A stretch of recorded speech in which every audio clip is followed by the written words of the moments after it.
Hello,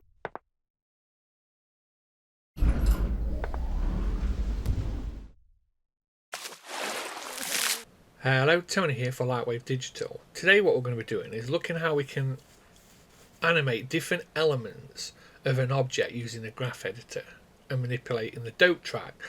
So if I just come over here and click on the graph editor, what the graph editor is a way of manipulating different elements within an object through the different options you get. So for instance, on this ball, you've got the X, Y, and Z, you've got the rotation, they've got the scale. So each one of them has its own timeline that you can manipulate.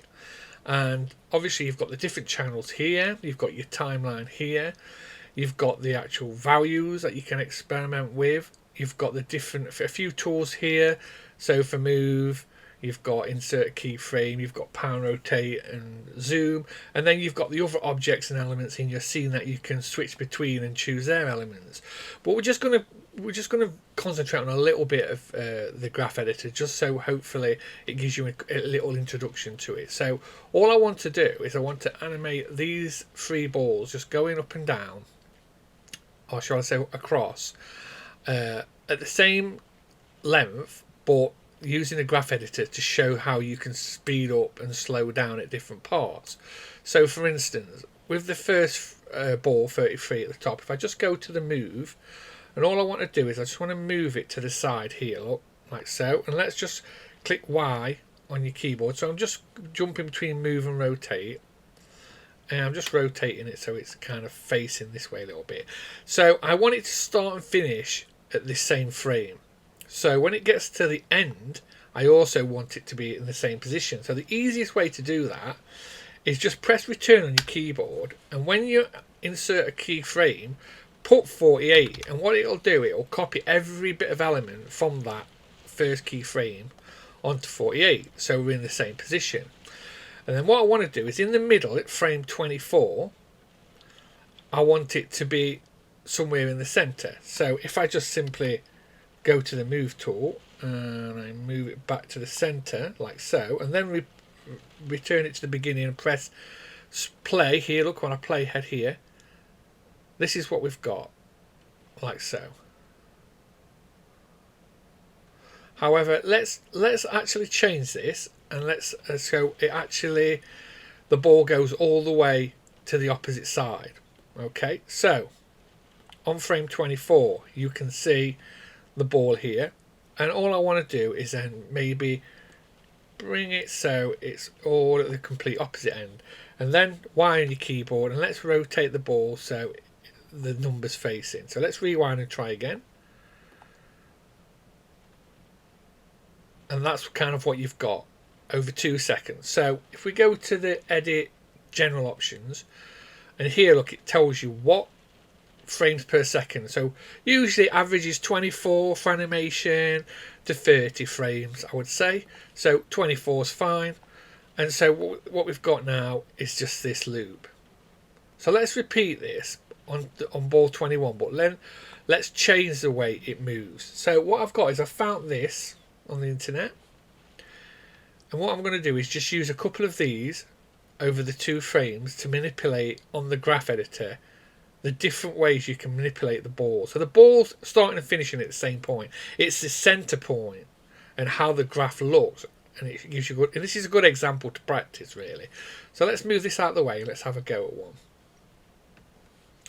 So ball 21. Let's move it over here.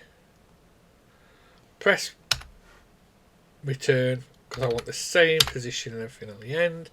And then in the middle on 24, let's drag it to the opposite end, like so. There we go. And then what we'll do is, as you notice down here, look in this bottom corner, the ball is moving across the X axis. So let's click the little E, and here's what you've got is that animation. So that animation there of the ball moving across is that curve there. So let's manipulate it. So the first thing we'll do is we'll choose each one of the keyframes. So I'm just simply selecting, holding the shift down on the keyboard, and then I'm going to change it to Bezier. So you've got these handles here, like so. So let's just manipulate them a little bit, eh? So let's just pull this in like so. Pull this one in as well. So you've got this little hump here, so you're kind of going to start off slow and then it's going to hit the hump and it's going to go quicker, slow down and come back to here. So let's have a look what that looks like here. So it starts off really slow, speeds up and then slows down, speeds up and slows down. The finishing and end point is the same, as you can see. So the difference is what we could do is we could go back and let's click on the rotator. Let's tell it to not go that way. Let's grab the handle. By the time it gets to the end, sorry, to the middle, we also want it to be facing this way, and at this end as well, because there's three key frames, so I'm manipulating all three of the key frames. So now what we've got is it looks like it's completely different animation, but it's actually running on the same kind of principles. We're just slowing it down at the beginning and end, and it's quite easy to do. So what you really need to do to experiment with this is now you could do another one with 35. So if I bring the graph back on, I mean, you've got the hold and step, so it literally holds, steps up and backs, and then you've got the linear, and there's different ones, look. So it's a little it's just a matter of having a really good play around. So let's again go to 35. I know again at the end 24. We'll insert a keyframe this time here. Go to the graph editor. Let's go back onto move, so we can go onto here, and here's a timeline look. So currently there is no movement, so if we click on the middle bit here and we move it up, you can see it moving. So we can just move it along to roughly where we want it to be. So from the center, so as from before, it isn't starting here at the other side. So let's move it across and let's rotate it and have a look what happens. So it goes all the way across and then all the way to the center, because what we haven't done with this one is we haven't started in the same place, because before, remember, return 48, so it finishes at the same place like we've got now, and there's no manipulation, it's just this curve. So again, what we could do is let's go to auto fit all so we can see. Let's go and use the Bezier and just do one of it. Now another thing you could do, there is a quick preset. You can actually just right mouse click and tell it to ease in and out, which will put you that little ease in and out. But what we'll do is we'll just play around just for a bit of fun, make a really random weird kind of, let's see what that does. So it's kind of slowing and speeding up based on the curve. So there's a lot, it looks like a longer journey before it jumps up that quickness here and then all the way back. But it's really simple to kind of play with once you get into it. And I'm just manipulating the X, that's all. The start, finish and center of each one of these balls are all in roughly the same position. I mean, the other thing you can do, if you notice here, it looks like I've got two timelines.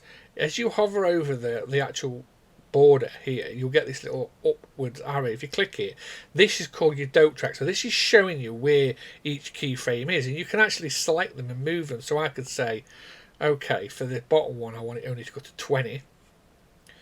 For this one, I want it to go to 30. And this one, let's make it really low down to 15. So the gaps between them and where they're going are a lot different. So you manipulate them even more. And if you go into your scene editor here, what this does, it shows you all the elements within your scene. And you'll notice here, look, is the dope track. So this is another part for the dope track. You can experiment a bit more. So I can say, okay, let's move all these back to where I originally had them, because I don't really want them like that anymore. So I've just kind of moved them all back into place so they're originally. So again, you've got your dope track here, and you can manipulate all the actual keyframes in here. You can add keyframes as well. But I mean, this is a very quick look at the kind of dope track and the graph editor, just to get you starting with basic animations and how you can manipulate objects within the graph editor. Thanks for listening.